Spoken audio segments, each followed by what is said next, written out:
go see the Mardi Gras. If you go to New Orleans, you ought to go see the Mardi Gras. Happy Mardi Gras! Right. And welcome to another episode of Tales from the Parade Route. Tonight, we have a very special crew. It's one of my favorites. We have the crew of Tux. So, how y'all doing today? Doing great. Doing well, thank you. Welcome.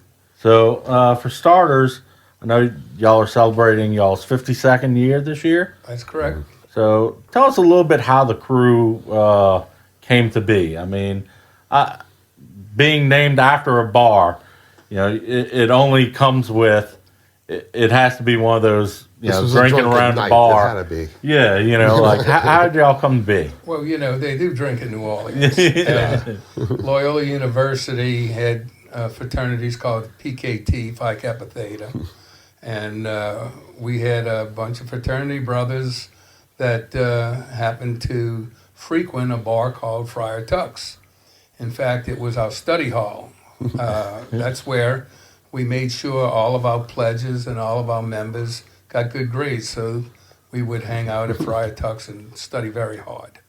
But Sounds like a good session. yeah, but we loved Mardi Gras. We used to have all the Mardi Gras musicians play for all of our fraternity events. It just captured our fraternity. It was our love, and we also love drinking, like most fraternity people do. Oh, yeah. But we behaved ourselves. We never got kicked off of campus. Yeah. So we would take, and in the ballroom, we would take in second line, we would take straws and napkins and put them in the napkins in the straws, and we would second line light them on fire and dance around. So we would also watch nighttime parades, and we would see the flambeau carriers. They'd make some good money. Yeah. You know, you could get a beer for a dime at Carrollton Tavern or Friar Tuck's at that time on a Monday night. So we figured, you know, hey, we can make some money. And we loved to dance, and we loved the Mardi Gras. So we tried to join the Uptown Parades as flambeau carriers. And we were denied because they said that they would only allow the African Americans, the blacks, to be flambeaus, and we were white. We were primarily a white fraternity. So one of our members had a sister who was an executive assistant to Moon Landrieu, who was a councilman at large at that time running for mayor. Mm-hmm. And we actually helped him in his campaign. We put out flyers. So he helped us get a Mardi Gras parade permit. Nice. And there was the formation of Tux. Was the original route out of Willow, like behind Tulane, wherever we call it? Well, when I was young, I recall it coming that way. The original route was not original in the sense that it was a designated route. Our first few parades, we would hire 12, 15 motorcycle policemen. We had a permit route, but we didn't always keep it. Yeah. You know, but it was always the University section, the Uptown section, Calhoun Street, right, Ferret, in that area around Loyola and Tulane. And the parades, the first parade, we had floats and boats and flambeau carriers, but the flambeaus weren't real flambeaus. They were railroad flares on a stick. Yeah. And I don't see those too much anymore, but I remember like sulfur just dripping everywhere back in those days. It was bad. After the parade, you didn't feel it during the parade, but you had second-degree burns all over your body from those flares flicking off on you. But we were in good enough shape where we didn't feel the pain at the time. Yeah. We anesthetized ourselves. You know, for the good of Mardi Gras. Yeah, definitely for the good of Mardi Gras. But we had the different chapters of Phi Kappa Theta from all over the state that was part of the parade. And we had some unique groups. We had a group from UNO fraternity, PKT. They called themselves the Dukes of Dong. And we had floats, boats decorated up, and we went through the neighborhood, and the neighborhood adopted us. You know, after a couple of years, there'd be houses that would have 6-packs for all of us, when you got to a certain place. But then we grew into a parade of major proportion. I mean, y'all are probably, I'd say, have to be in the top 5 or 6 in size. Well, I mean, I think we have about 2,000 members now. If you include marchers, yeah. Yeah, including marches, but it was an evolution. We we were nighttime in the beginning. To me, I recall it being a fairly small parade. So, like, I've watched it grow, which is something that I don't think you'll really see anymore. Most new parades now they're a done parade. You barely see these small parades grow any longer. Right. So that was the only one I can recall ever really seeing like that. Yeah, but it was fun to see because I remember seeing, probably, like everybody else, renting little floats, and they weren't real spectacular. All of a sudden, y'all just grew. Well, went uptown, and it was a big parade all of a sudden. A bunch of things happened. Like I said, it was a development, an evolution. In the beginning, we floats, we were boats and trucks, and we were nighttime, and under the cloak of darkness, we got away with a lot. And then we were getting so big, the city wanted us to go daytime because Endymion was getting big. But before that happened, the city decided that we were causing too much trouble uptown. And they tried to get us to deny us our permit, and they said that we didn't have floats because the ordinance requires a float to have a minimum height, a minimum length, and a minimum width. But we outfoxed them. We went to somebody and we rented the floats. But a problem came because our route was down the streets where 200-year-old oak trees hang about 10 feet over, and the floats are 16 feet. So I got a call from my office. I became an attorney by that time, and I got a call from my office from a bunch of angry residents up there because the city started cutting down the 200-year-old oak trees. So we stopped them, and we changed our route, and we went on to Claiborne Avenue, onto Napoleon Avenue, down to St. Charles Avenue. And then they made us go daytime. And actually, that was a great thing for us because, it made our character change a little bit. It got us to be I don't think y'all mellowed out by any means. Well, we grew up a little bit. Maybe you guys in the front of the parade. No, but like it's always been a party parade. That was always been the spirit of it. I haven't seen that change at all. And it's not that y'all go overboard. It's just y'all partying, We still have our flavor. We text bad boy. I always say, we might be a little risque, but we never vulgar. Right. And we're irreverent. We not serious about ourselves. You can't be too serious about yourself. No. You got to be willing to make fun of yourself. You got to be willing to make fun of what we're doing Mardi Gras. It's satirical. Right. It's if you really think you're a king and queen, you got a real problem. Speaking of which, I love your King's Float. I mean, there's no better throne than that one. Well, there's a history to that. The third year, they had a group that crashed the Crew of Tux and called themselves the Crew of Soft. There were a bunch of Loyola pre-med students and Loyola law students.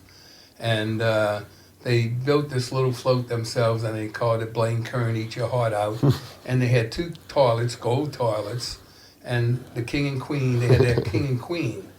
Well, they were both male, but one was dressed in drag. Yeah. And they crashed our parade, and then, of course, after they crashed it, we adopted them and said, well, the toilets survive on the front of the float, don't they? Is that the same? Well, that's the little bitty. It's a little mini float, and it was first introduced in like Tux. black and gold. Yeah, it was first introduced in Tux in 1971, and that group, they became doctors, and their wives came to me one day and they said, "You got to throw our doctors out of the parade." And I said, "Why?" He said, "Because their patients see them along the route. They won't go to them." So I had to throw them out of the parade, and I said, "Well, I'm a lawyer. My clients don't mind me being crazy, I I don't know.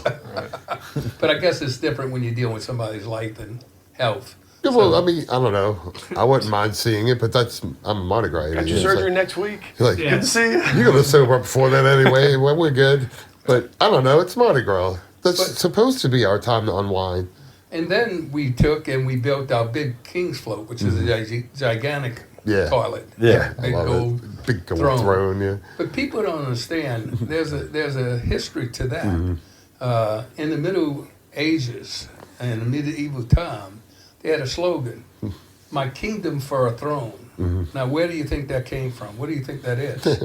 That's the king who wants indoor plumbing, Yeah. and tired of going in the woods, digging a hole or trench, tired of going in the outhouse. They would give their kingdom for a toilet, and that's where that saying comes from. So royalty and the toilet is a perfect match. It was the first desired thing that Only the you kings could have wanted. explained that. Yeah. I don't think I would have bought that story from anybody else, But man. it's true. No, I mean, it makes Google perfect it. sense. You know, Oh, go no, on I the believe internet. you. The unbeknownst authority to toilets. Yeah, and I didn't think I would get that history anything today. related.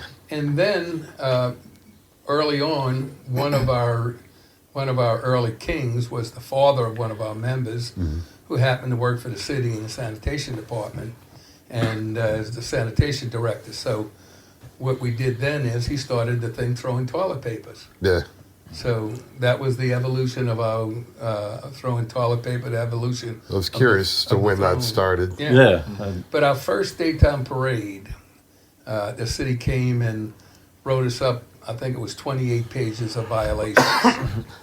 And Oh, I'm sure y'all smoke that now, huh? well, they tried to pull out permit, and Oh, I had to file for an injunction, temporary restraining order injunction, and I had a favorable judge, and we got them enjoined. And they made a mistake because of the 28 pages, about 27 of the violations every other parade committed, Yeah, right. and the ones that they were targeting was just one page, and it was some of our behavior, and it was really because we still had fraternities as a unit in the parade.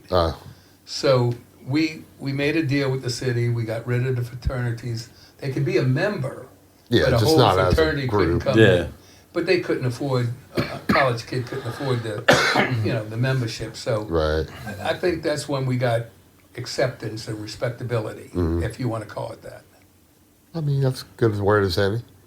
I mean, every parade has its own soul. Yeah. You know, y'all who you are. Some are snobs. I don't know. You know, What it is sets what it us is. apart, what sets us apart is the fact that we have no agenda other Mm-hmm. than to get a group of people together, brothers and sisters, a family, Mm-hmm. a whole city, and just enjoy yourself and just bring merriment to the people, have a common goal of enjoying and respecting each other, and put on a great show.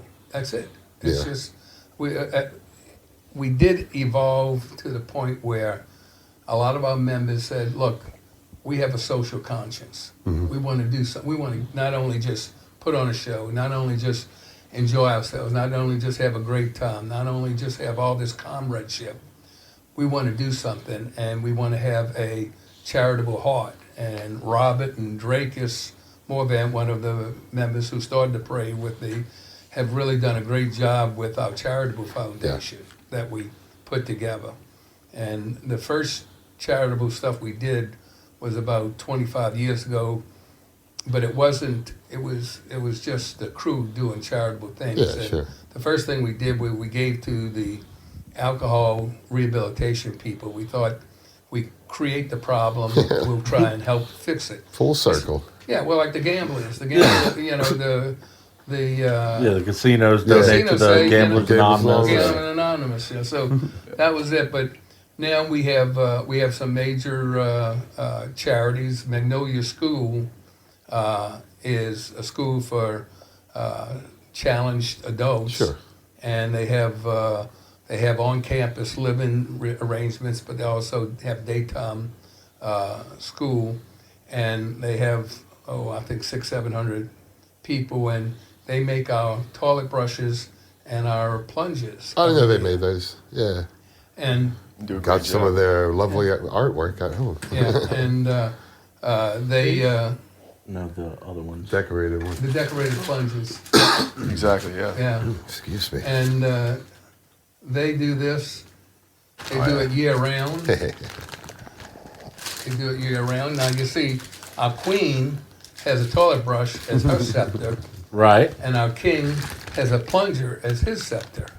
Now, That's a good the one. ones that the king and queen use are much more, Oversized. yeah, well, because size matters. Always. In fact, if you see that cup over there, that's why we believe size matters. This is very popular. You know, I guess it's about a quart of beer, but Yeah, it holds a lot. it holds a lot. Yeah, Yeah, I got a Perfect Fat for parade Aries day. Bloody Mary in one morning. I was pretty yeah. much done with it. after Big that. gulp for Yeah, sure. yeah. I was fed all day long, you know. yeah. But now our route, we do the traditional uptown route Yeah. down, and we are known to roll the avenue. But you know, it was romantic. There was something very special when we were just in the uptown neighborhood. Yeah. You know? It did you have had its an own- intimacy with the people in the neighborhood. I don't recall what year it was, but I actually got to DJ on a float on that route. It had to be a year or two before you had moved uptown. And Richard Simmons was on the float with us. Yeah, Richard Simmons. Well, we've had John Candy was our king one Yeah. year.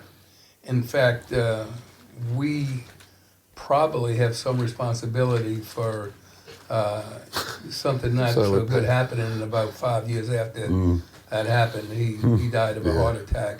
But he was our king, and he came and he partied with us for 5 days. And I got a call after Mardi Gras, not after Mardi Gras, on the Monday before Mardi Gras, from his wife asking, "Where is he?"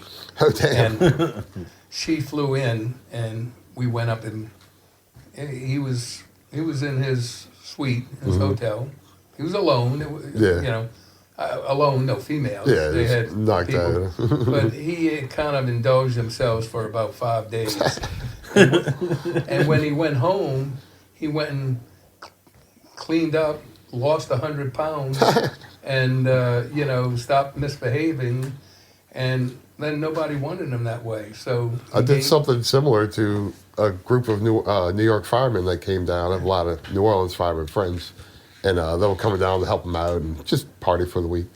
A couple of them got back, and the wives called me like, "What the hell did y'all do to him? He won't even drink a bear now. Like he's totally cleaned out, you know." Well, that's what happened. But then he gained his weight back, and then a few years later, he died of a heart attack, Yeah. unfortunately. But he was our perfect king. In fact, if you look at one of our big, gigantic bust of the Friar Tuck, it's Yeah. John Candy. Oh, okay. His likeness, you can see his I likeness. never realized that, but yeah, it makes perfect sense. But Robert here is one of the creative ones who have come up with some of the best throws that we've had. You know? Yeah, y'all are synonymous for your throws. I Yeah, mean, well, his daddy, Robert's daddy, Bob Reichert, and I were pretty much the partners in crime. We were the two major forces starting the parade and running it for 50 years. And Robert's father would always pull Robert in and make him part of the parade, and my two sons have been part of it a long time too. But Robert has some creative ideas about some of the throws. He came up with the socks, Socks, came up yeah. with the squirting toilets. Oh wait, is that those big fluffy socks? The knee-high socks with the purple, green, and gold, and it Oh, says okay. Tucks on Yeah, the yeah. side, yeah. And And my I did dad some gave of me a good those. platform just to be creative. I was a little kid, you know, so, and just playing around, and I was at a claw machine one day, and I was maybe like 10 or so, and I get a squirting toilet out. You know, I don't tell my dad anything, and I look at it, and I'm like, oh, that's kind of cool. I'm gonna go squirt my dad in the face. So I go up to the bar, ask the bartender to fill it up with water. My dad thinks I'm ordering a beer, and he's like, well, you know, what's happening? So I come back, I said, hey, Dad, and I squirt him in the face, and I said, hey, we got a big toilet float in Tux. Like, why don't we throw this? And his eyes lit up, and then the next. Show them. Yeah. So Robin came up with that. You got water in here? It looks like it. The rest is history. I know my product, man. But you see, I strategically pitched it there, trying to get y'all back for all the times that I got hit with it. but the truth of the matter you is, found us. the truth of the matter is that's a bidet. That's true. So Hidden messages. You got to unravel the Tux Codex. and I think, didn't you come up with the sunglasses, the toilet-covered sunglasses? Yeah, we got a pair of those. Those are big hit. These are awesome. Actually, I got a pair of those from like 2 years ago. To keep them in my car. Yeah, they're great. So like, because every once in a while I'll forget sunglasses and I'll have to like flip those on.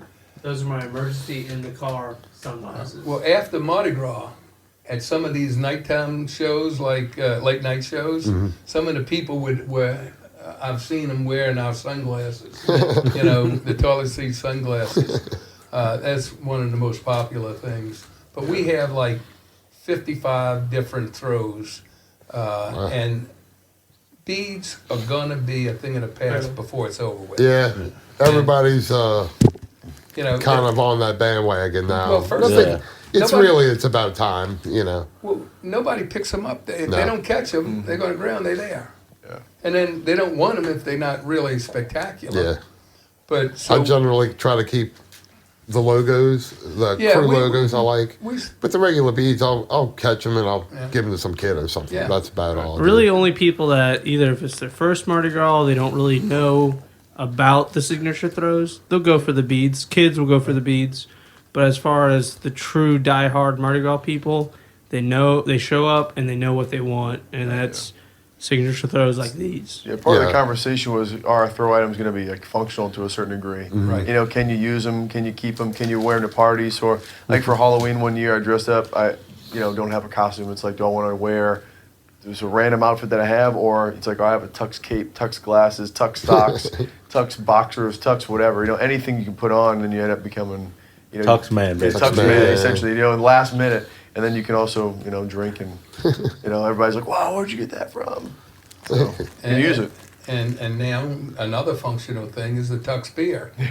Yeah, y'all have a beer. Limited time until you Plug drink it. I've been waiting for you to mention that because I'm ready to give it a taste Well, test. I think you should give it a taste. This is our own batch. This is not our label on somebody's beer.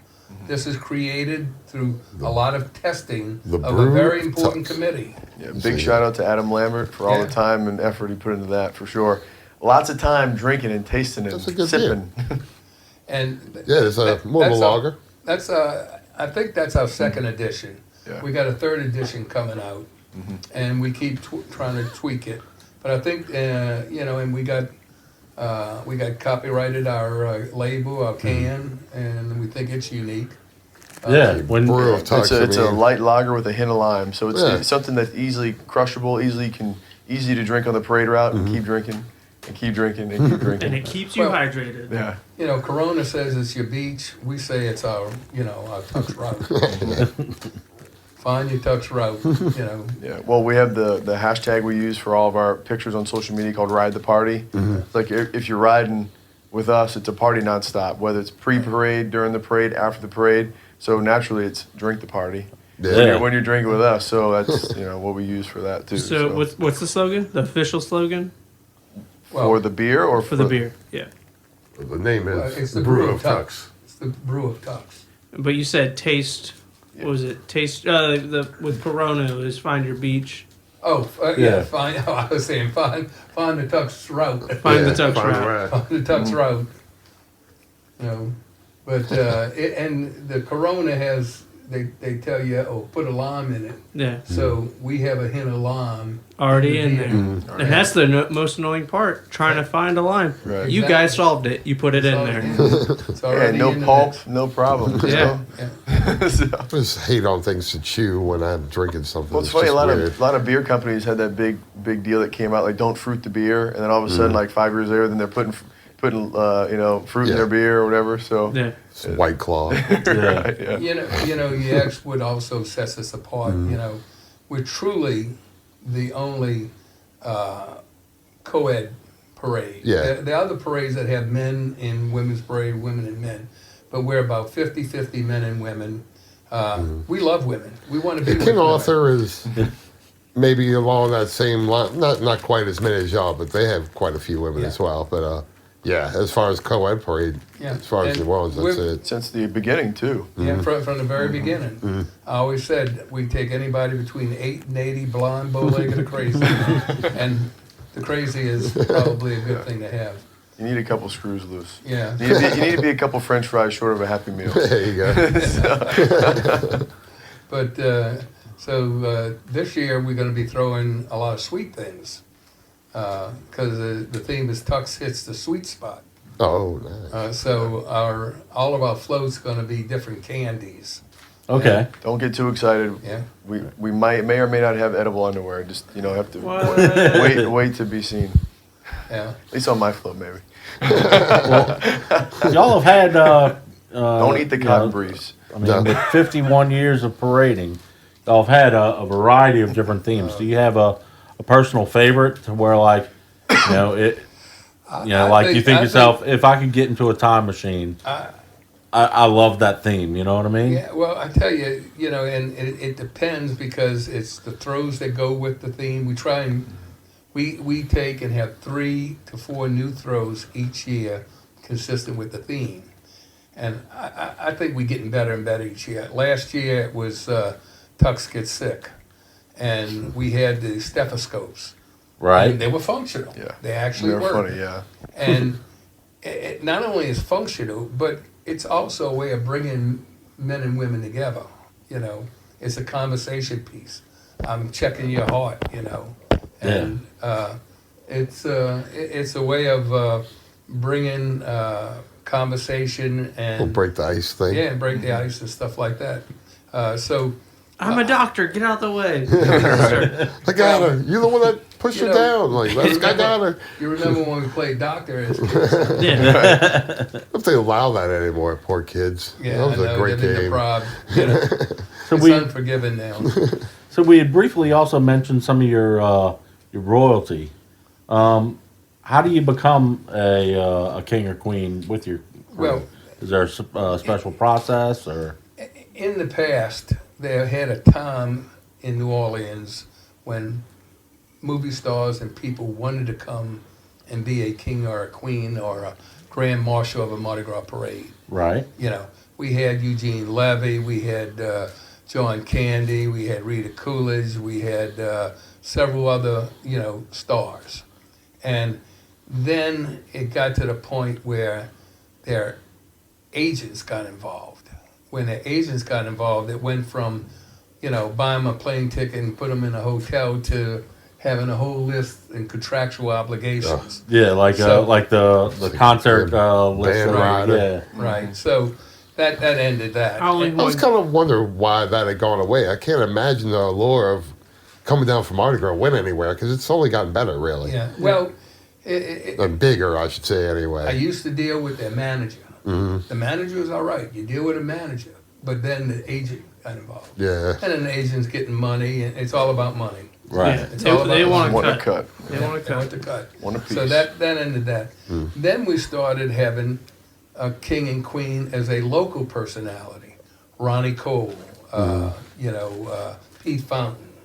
Pete Fountain was our 25th Okay. Silver Platter King. And then after that, we decided that we were going to take and select a king and queen from within the parade. We might have a grand marshal who's a personality.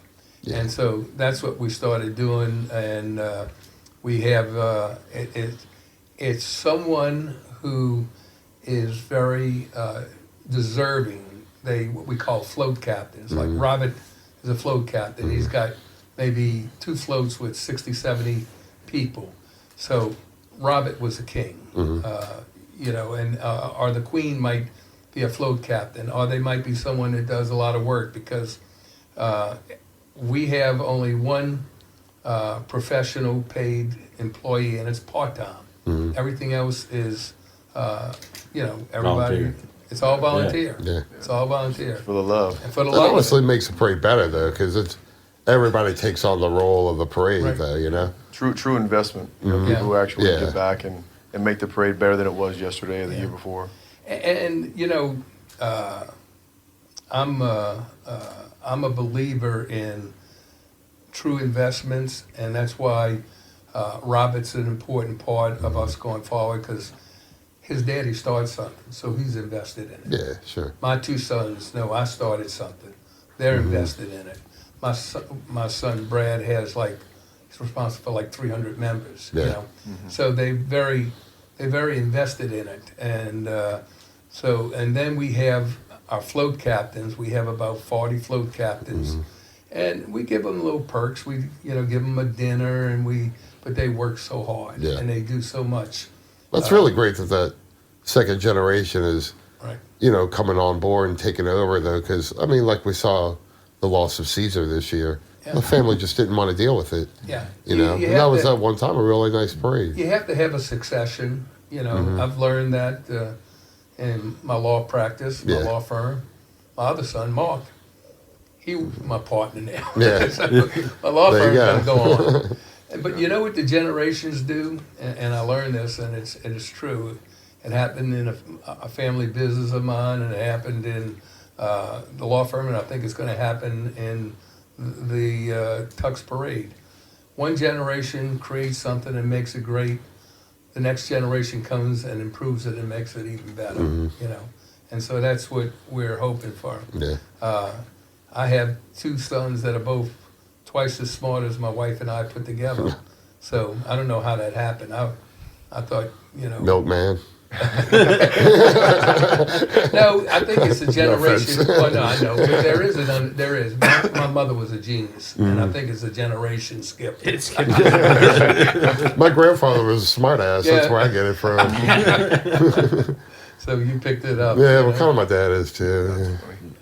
But so we 52 years, and we're still blowing and going. And I don't know how much longer I got in me. Yeah, looks like plenty. Yeah, I can't believe you marched it though. You told me you marched the whole parade. He Like, he plays holy coy. hell. He plays coy, man. Yeah. I've, Maybe he won't be marching, but he'll, yeah.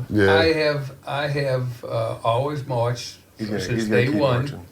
and the idea is, I just feel I don't want to be up high throwing at somebody. I want to be close, touching them. I Yeah. want to have a more intimate type of relationship. When you march, you do that. You touch the little kids. Yeah, you can shake hands. Shake hands. Yeah. You can see them. You can see their appreciation of what Yeah. you're doing. use the stethoscope on them. Well, it's funny he brings up a point. There was one year when the Occupy Wall Street situation was going on. I don't remember what year Yeah, that was. yeah, about 2012. 5-6 years ago. 2012. Yeah. And for whatever reason, my friends and I wanted to march. We just had the idea to do it. So we dressed up like, Occupy Wall Street people, kind of like that. Like The 1%. It was the 99%. 99%, Yeah. like kind of like homeless vibe, Mhm. and we occupied Carnival, Yeah. and we almost got thrown out of the parade because they thought we were just random kids in the parade. Actual And we're like, protesters. pull our wristbands down. We're like, no, we're in the parade, and my dad was in the float behind us. To Lloyd's point, you have this unique connection, and I didn't throw one bead. Barely drank any alcohol, and it was one of the most euphoric experiences I've ever had. My friends to this day, we talk about it nonstop. Like, man, remember that time? Remember that time? Yeah. And like he was saying, you ride 5 miles down, 5 miles back, 2 miles to the left, 2 miles to the right. We were exhausted, but it was marvelous. Somebody says, "Well, how long did you have to march?" And you don't walk. Yeah. You dance. Yeah, You dance. Yeah, exactly. exactly. Dancing. Yeah. So, and they say, "How long you had to go? Is it a 5-mile route?" And I said, "Yeah, Yeah. it's 5 miles if you go in a straight line as the crow flies, but you staggering right to left, back and forward, and all that. I might have to do like 2 years on a float, 2 years off. Yeah. It was a good time. Well, years ago, I used to march with the Corner Club. And it was a lot the same Yeah, way. a lot of fun. A lot of And it's a marching totally clubs. different experience than riding in the parade. I mean, I'm with yeah. you there, but I mean, of course, we're just the little flow guys. We were our own little crew, had a band, that kind of stuff. Well, It was fun, but I've different had experience altogether than riding the float. I've had a knee replacement and I got a torn ACL, and sometimes when I get ready to march, and it feels like I can't make it. But if I just take about 4 ounces of Maker's Mark, it seems like Lubes it up. it loosens up, it lubricates it, and I can. And honestly, I try not to drink when the parade's going because if something goes wrong, I need to be, with my wits. Of sound mind. Well, relatively Enough to say, direct somebody else to go take care of it. something like that. To remember someone's name and like, you go deal with it. Well, we mentioned one of y'all's signature floats. It almost feels like half of y'all's parade is signature floats. Well, I mean, y'all are well known for like the Royal Bathhouse Right. and Funky Tucks. Funky Love Child, yeah, the Funky Love Tux, Child, the Love Funky- Child, Funky Funky Fox, Fox. Funky Uncle. Yeah, the Funky Uncle- the Uncle's lounge. lounge. Yeah. And then we have the tuxedos with the big chalice. Right. SS And, Booze Cruise. Yeah, we got the booze cruise with the person up on the bow. Tux Brothel. Yeah, the The brothel brothel, that yeah. y'all Yeah. released this year. Yeah, we won't be Yeah. releasing names though for the list. Nottingham. Yeah, Nottingham. And then the one with the slide. That's a Yeah. fun Yeah. one. U Royal Bath and then U Royal Outhouse too. Yep. Yeah. Yeah. Yeah. So well, we limited it. We're at our peak. We're not going to do any more signature floats unless we retire one. Okay. But we still have about 28 pulls or about 56 units of float theme floats. Because just about everything is a tandem now. Right. Yeah. And we have about 40, I call them pulls, tractor pulls. And of the 40 pulls, about 30 of them are tandems. So if you can count the unit. The ordinance says that you allow 45 tractor pulls. And of course, I guess, Endymion has one tractor that pulls 8 or 9. Right. Right. You Right. can stretch that rule a little bit, you know. Well, we just have a triple. Our Yeah. biggest is a triple. But your triple is a very long triple, though. It's the big Irish single units are the largest single units in the parade. In other words, Endymion might have 9 units and each one is Right. 22 feet. right. Whereas we have 3 units and they each like 60 feet. Right. So we have very large floats, which is one of the reasons why we had to get off the Yeah. side streets. Don't Could make make it the very turns. far down that one. I can't believe they were cutting the trees. That's crazy to me. They cut one down, man. Oh, yeah. I can't I'm believe sure they you would heard do of that. that. Yeah, Oh, me neither. I mean, the I'm minute surprised I they heard wouldn't it, cut the float first. A minute I got the call, I said, stop it. We stop it, we'll move, And they made us get the big floats. We didn't want to. Yeah. But then everybody should have thought if we're going to have the big floats, we got to move off of those streets. Right. I had a question about that little guy on the little stuff. Oh, this? Yeah, this Yeah. was just I brought this. This is one of the original Tux plush dolls that were maybe in the 80s, 70s, or probably 80s, yeah. 80s or 90s. Yeah, probably the early 80s we Yeah. started with the Tux dolls. Yeah, so I have a bunch of them at home, various size. One that has like bean bags in it, and I just kept them. My dad had them for a while, so thought it'd be a great little piece just to show how the dolls that definitely evolved over the years. So I have a couple of fairly early ones, but that's got to be a good bit earlier than the one I have. yeah, it's got some years on it. Yeah. My marching group this year, we're going to be, we have about 60 of us that march, about 30 men, 30 women. The girls are going to be silver bells because the theme is, Tux hits the sweet Yeah. spot. And then I don't know if you remember the Hershey's had gold wrapping around ones that had nuts. Yeah. So the boys are going to have the gold and it's going to be with nuts. So that's our, and so we're going to be handing out a lot of silver bells and a lot of gold with nuts along the route. I'm not sure I want them with nuts. I'll have to talk to the ladies. Some people just want a little crunch, Yeah, I know. Man. I know also y'all's ball is quite different from a lot of the others that You don't You know, a say. lot of the others are, I guess you'd say traditional. Traditional tableau walls. Yeah. Where y'all's is like a big costume party. It's a costume party. We present our maids in these sexy French maid costumes, Right. and we have a tableau written about them, but it's not real. Right. Yeah. Yeah, I so- remember like that. You know, one girl like she was from Florida, and y'all were like she likes long walks on the beach. Like it was all these like different synonymous things of revolving around Florida. And then we have a mini parade that goes through the ballroom where the king and queen rides through it, and we have a big high school band that leads it. And we used to have the motorcycles come in, but now to get the police motorcycles, you need a fire department person there. You need a special permit, so we can't do that anymore. Yeah, when Lloyd commissioned the 50th anniversary book to be made, I was doing a lot of research, looking through my dad's old pictures and stuff, and I found some of the old photos of the police motorcycle going through the ballroom. I'm like, man, if I was only old enough to go. It's like my parents were like, oh, we're gonna go to the ball. Here's a babysitter. No. Like, man. Well, I remember the one in Mid City. You were talking about it was 10-cent beers. They had quarter beers for the longest time until they moved uptown. Well, Carolyn Tavern every day was a quarter beer, but on Monday it was 10 cents. And I had a chemistry class at 6:45 in the morning, and so I would go out the night before and just stay at Carolyn Tavern. So I would wake up to go to the chemistry class. Perfect attendance. If I went home and go to sleep, you know, I'd never go. I was still late a whole bunch of times. Yeah, well. But it's rewarding to see something that you created that came out of almost by accident Sure. and has such an impact on the city now. With the Charitable Foundation, we do a lot with Magnolia School.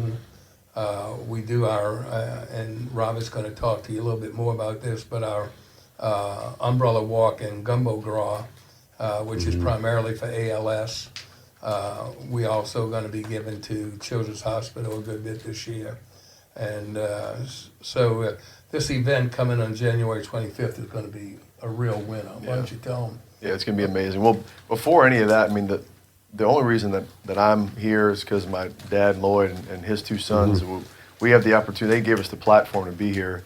So that's what's beautiful about the second generation, where you get to, we got to witness it, and now we get to be a part of it and kind of do some things to make the second generation and Tux evolve. We always talk about the evolution of Tux, or the Tux experience. So it's not just a member of the parade and you go drink and gallivant and be crazy, but you can also do some things for the community. So in times we would give, and Lloyd can obviously just address this, we give money to organizations, but we never really saw anything happen to it. So how can we positively impact our community to some people that might need it? So the Charitable Foundation was created, and on January 25th, we're going to have our third annual Tux Umbrella Walk and Gumbo Graw. So it's a second line parade around Audubon Park, which is going to be a 2-mile walk. Kids and families are going to be dancing. Everybody has a second line umbrella, and then after the walk's over, there's a gumbo competition cook-off where everybody can eat the food and celebrate and have a great time together.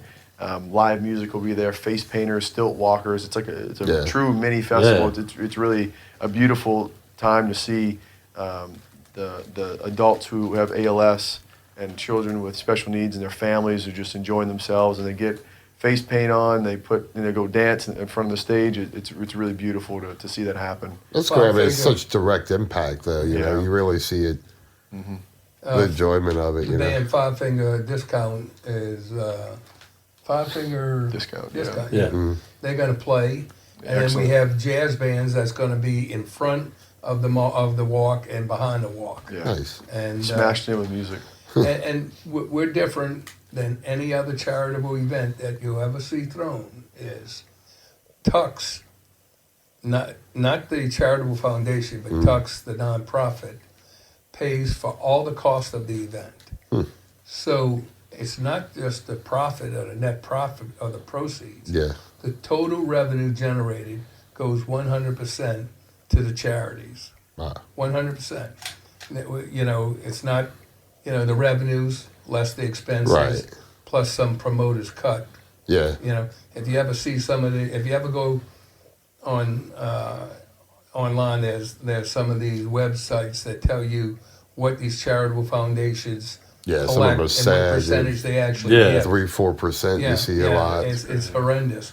So this is 100%. Yeah, that's And- awful generous. I mean, parades in general, I've come to know. I didn't realize that so many did such charitable events Yeah. like that. We're not the I only mean, ones. yeah, but like, it's amazing to me how like spanning of the year it is that all these crews do something for it. Yeah, And it's a lot not of them just have like, to do. hey, day before the parade, we're going to Yeah. Children's Hospital. It's not an like, y'all are- afterthought for the parades. Your life you has know? to have meaning other than a party. Yeah, And I think the people who want to be in parades are the type of people that do give. yeah, Yeah. It's the greatest free show, right? Yeah. And that's the type of person that does it. Yeah. You know? Yeah, be a little, do something, be a little part of something bigger than yourself. Mm-hmm. You know, pay it forward is kind of what the theme that keeps coming up, and it's common, but sometimes the common and cliche things are that way because it's true. Yeah. Because you want to make the world better than it was the day before, and Lloyd's brought this up in the past where, like, I don't know, I can't speak about other parades, but we try to keep things, we try to be approachable. Tux, Yeah. we just try to just be like regular. We're regular people, just try to have a good time and do good for the community and just have a good time while we're doing it, of course. yeah, Yeah. And eat some good food. Yeah. It's definitely humbling since we've started this. Almost, if not, I think maybe one parade hasn't done does a whole bunch of charity work, but almost every single person or parade tries to, like you say, pay it forward or give back to the community. And Well, some parades are larger than others, and Yeah. and have the funds to do it. Some of the small parades, I mean, parades are not cash try. cows by I mean, any. that's the thing. by any Everyone's means, trying you to know? put back into the community. You know, it's definitely humbling. It's getting tougher and tougher, and everything Yeah. keeps going up. The prices keep going up, and this is somebody's disposable income. Yeah. You know, it's not. This is not a necessity. You know, this is. I call it the business of pleasure. Yeah, You but I know? mean, the parades themselves they're not cash cows. You would think all these real big parades are just loaded, and that's just really not true. You know, a lot of the expense they pull in every year comes in with member dues and goes out Oh, I with the promise. parade. parade. You know? I promise you. Yeah. Yeah, I can look at my tax returns. Oh, yeah. They're on file. I don't know how you guys do it. I honestly don't. Well, But, that's what's funny. It's they might think parades are these cash cows, but Yeah. the parades themselves pay for the show that's free. I mean, obviously the city Yeah. has to pay for the police and the fire and things that are needed, but the parades and the members are what pay for. Yeah. So I want to thank you for coming on with us. Well, my pleasure. You know, if I can spread the word of Tux, if I can exemplify our brand, if I can get it out there, I want to. Yeah, and So Awesome. thank you for having us. Yeah, appreciate it. this interview has been just as awesome as my thoughts on seeing the parade every year. Well, thank you. So yeah, thank you so much for coming. Where can people Booze, bourbon, and broads. where can people follow the crew? They can follow us on Instagram at Crew of Tux, on Twitter, on Facebook as well. We're all on social media, and we post pictures regularly, and all that information's on there for sure. Or you can find us on our website at www.crewoftux.com. All right, awesome. Well, signing out. We will see you on the route. Happy Mardi Gras.